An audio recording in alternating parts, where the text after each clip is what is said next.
नमस्कार, आप देख रहे हैं आज तक। आपके साथ मैं हूं सईद अंसारी। इस बुलेटिन की शुरुआत राजस्थान के करौली में दिल दहला देने वाली खबर से हम कर रहे हैं। यहां करेली जिलों के सपूटरा गांव में एक पुजारी को जलाकर मार देने से हड़कंप मचा हुआ है। इस मामले में गांव के ही दबंग आरोपी को गिरफ्तार किया गया है। इस आरोपी का नाम कैलाश मीणा है। जमीन विवाद में इसने पुजारी को मार दिया। पुजारी बाबूलाल वैष्णव की हत्या के आरोप में कैलाश मीणा को गिरफ्तार कर लिया गया है। राजस्थान के मुख्यमंत्री ने इस घटना पर दुख जताते हुए इसे दुर्भाग्यपूर्ण बताया। वहीं केंद्रीय मंत्री गजेंद्र सिंह शेखावत ने गहलोत सरकार और अशोक गहलोत पर निशाना साधते हुए कहा कि गहलोत राजस्थान को बंगाल बनाना चाहते हैं, लेकिन इस घटना के बाद पूरे इलाके में तनाव है। लोग दहल गए हैं। कैसे एक शख्स को जिंदा जलाकर मार दिया गया। सपोटरा करौली में बाबूलाल वैष्णव की हत्या अत्यंत दुर्भाग्यपूर्ण और निंदनीय। सभ्य समाज में ऐसे कृत्य का कोई स्थान नहीं। प्रदेश सरकार इस दुखद समय में शोकाकुल परिजनों के साथ घटना के प्रमुख आरोपी को गिरफ्तार कर लिया गया है और कार्रवाई जारी है। दोषियों को बख्शा नहीं जाएगा। अशोक गहलोत मुख्यमंत्री राजस्थान, उन्होंने ये ट्वीट किया है, लेकिन उन पर सवाल भी उठ रहे हैं। उनके विरोधी अब ये कह रहे हैं कि क्या आप बंगाल बना देंगे।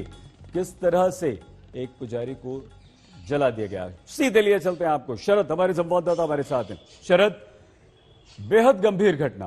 पेट्रोल डलाकर मार दिया जाता है, जिंदा जला दिया जाता है। सवाल फिर से वही होता है, रंजिश कुछ भी हो, लड़ाई झगड़ा कुछ भी हो, क्या पुलिस प्रशासन का कोई डर, कोई खौफ नहीं? शरद, बिल्कुल सईद, आप ठीक रहे हैं। पुलिस का इकबाल नहीं रहा तभी इस तरह की घटनाएं होती है। ये जो बकून गांव है सपोटरा थाने का, बकून गांव में ज्यादातर एक खास जाति के लोग रहते हैं और पंडित परिवार था। उसके पास मंदिर माफी की जमीन है। मंदिर माफी की जमीन ज्यादातर विवादित है। राजस्थान में जो मंदिर की जमीन होती है वहां यह पुजारी घर बनाना चाहता था। पूरे गांव का पंच पटेल इस पुजारी के साथ था, लेकिन एक परिवार कैलाश मीणा जो आरोपी है वो वहां पर वो जमीन पर अपना दावा कर रहा था और इस जमीन को लेकर झगड़ा हुआ था। जैसे ही बाजरा और काट कर रखा गया था और कुछ घर बनाने की सामग्री रही थी, उसमें उसने पेट्रोल डाल के आग लगा दी और पुजारी को धकेल दिया, जिसमें पुजारी जल गया।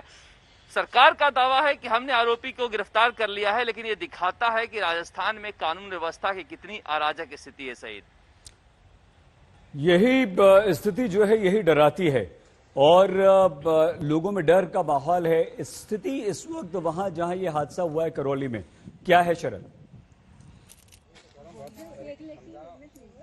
देखिए, वो जो पीड़ित थे उनको करौली अस्पताल में भर्ती करा गया था। वहां पर रेफर कर दिया गया था जयपुर सवाई मानसिंह अस्पताल में। वहां उनकी कल रात को देहांत हो गया, डेथ हो गई। उसके बाद पीड़ित परिवार यहां पर मुआवजे के लिए धरने पर बैठा था। आरोपियों की गिरफ्तारी की मांग हो रही थी। सरकार से वार्ता के बाद वो अपने शव को लेकर गांव रवाना हो गए हैं। कुछ देर में वो गांव पहुंचने वाले हैं, जहां पर क्रियाक्रम किया जाएगा। पुलिस प्रशासन के सुरक्षा की व्यवस्था के इंतजाम किया गया है, क्योंकि वो गांव एक खास जाति का है जिसने ये अपराध किया है और जो ब्राह्मण परिवार है वो अकेले रहता है। ऐसे में सुरक्षा साथ में दी गई है। लेकिन कुल मिलाकर ये दिखाता है कि अराजक स्थिति कैसे है। सरकार डैमेज कंट्रोल सरकार ने तो कर लिया है, लेकिन डैमेज कंट्रोल करना और डैमेज होना दो अलग चीजें हैं, जिससे निश्चित रूप से कहीं न कहीं लोगों में भय व्याप्त होता है कि किस तरह से अपराधी जला सकते हैं किसी को। शरद, आप बने रहिए हमारे साथ। बीजेपी प्रदेश अध्यक्ष सतीश पूनिया ने जमकर अशोक गहलोत पर निशाना साधा है, लेकिन पुलिस की बात उससे पहले सुन लेते हैं। जानकारी में यह आया कि यह बाबूलाल सनोफ पूनिया वैष्णव था, जो मुकना गांव के मंदिर की सेवा करता था और मंदिर की सेवा करने के कारण गांव वालों ने इसको मंदिर माफी की ज़मीन दे रखी। वो ज़मीन पहाड़ की तलहटी में नीचे थी और उस ज़मीन के ऊपर का जो हिस्सा था पहाड़ का, उसमें इसने करीब 20-25 दिन पहले जेसीबी से उसको पहाड़ की थोड़ी ज़मीन को रिहायशी मकान बनाने के लिए समतल करवाई थी। लेकिन वोगड़ा गांव के कुछ दबंग लोगों ने, जिनमें कैलाश मीणा और उसके लड़कों का नाम आ रहा है, कण मीणा, कैलाश मीणा, उन्होंने जाकर वहां उस ज़मीन पर, उसकी समतल कराई हुई ज़मीन पर कब्जा करने की नीयत से उसमें छप्पर बांधने लग गए। तो जानकारी में आया कि 2-3 दिन पहले कोई पंचायत भी गांव में मीटिंग हुई थी, लेकिन इन्होंने पंचों की और उसकी गुहार को स्वीकार नहीं किया और वो उस पर कब्जा करने पर आमादा रहा। इससे दुखी होकर आज उसने वहाँ पर जो उस कड़वी के बाजरे की कड़वी के पूड़े रखे थे और छप्पर भी रखा था, उसमें इसने जाके कोई ज्वलनशील पदार्थ डाल के और अपने आप में आग लगा दी। इसके हमने मौके पर जांच की है। अभी इसके आग लगाने स्वयं द्वारा लगाने या किसी अन्य व्यक्ति द्वारा लगाने के बारे में स्थिति स्पष्ट नहीं हुई है। शरद, पुलिस ये कह रही है कि खुद आग लगाई या जलाया गया, हम जांच कर रहे हैं, स्थिति स्पष्ट नहीं हुई है, लेकिन आरोपी मीणा को गिरफ्तार जरूर किया गया है। राजस्थान प्रदेश बीजेपी अध्यक्ष सतीश पूनिया जमकर निशाना साध रहे हैं अशोक गहलोत पर। क्या राजनीतिक तौर पर अशोक गहलोत लगातार घिरते जा रहे हैं इस तरह की घटनाओं के बाद? शरद,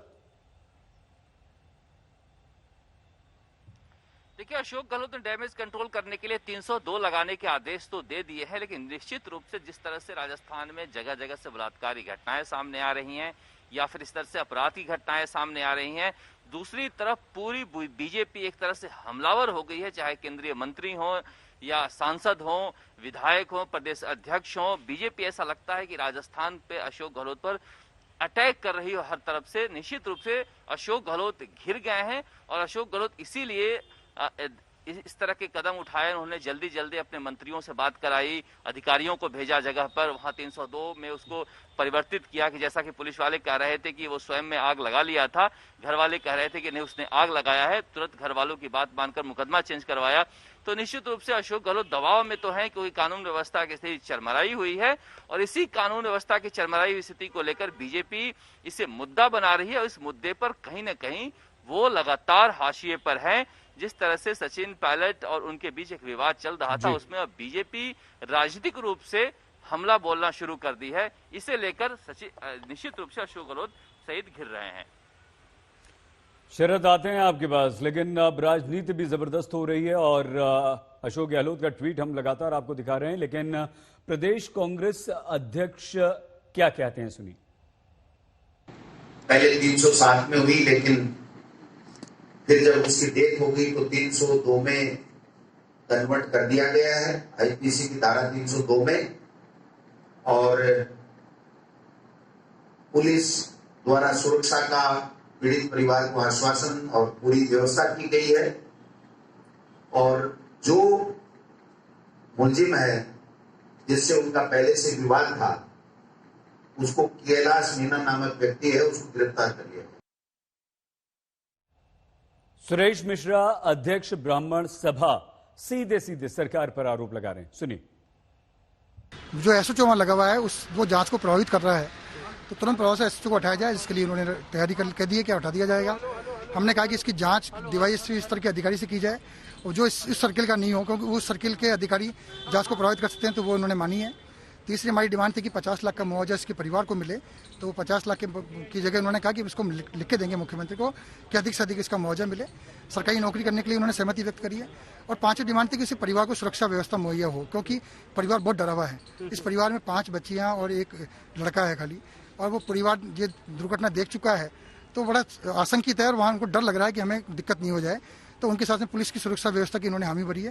ये 5 बिंदु पे हमारी चर्चा हुई है, इनके परिवारजन हमारे साथ थे, और मुझे लगता है कि ये पूरी घटनाक्रम जो कुछ हुआ है, इस पर निश्चित रूप से बड़ी से बड़ी कार्रवाई होनी चाहिए, दोषियों को बख्शा नहीं जाए।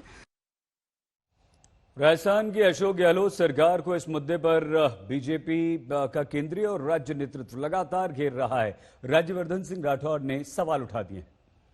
राजस्थान के अंदर आज कोई भी सुरक्षित नहीं है, न बच्चे, न महिलाएं, न पुजारी, न ही पुलिस का मनोबल गिरता जा रहा है। जो सरकार 5 सितारा होटल में रहकर महीनों तक रहती है, वो सिर्फ अपना बचाव कर सकती है, जनता का नहीं।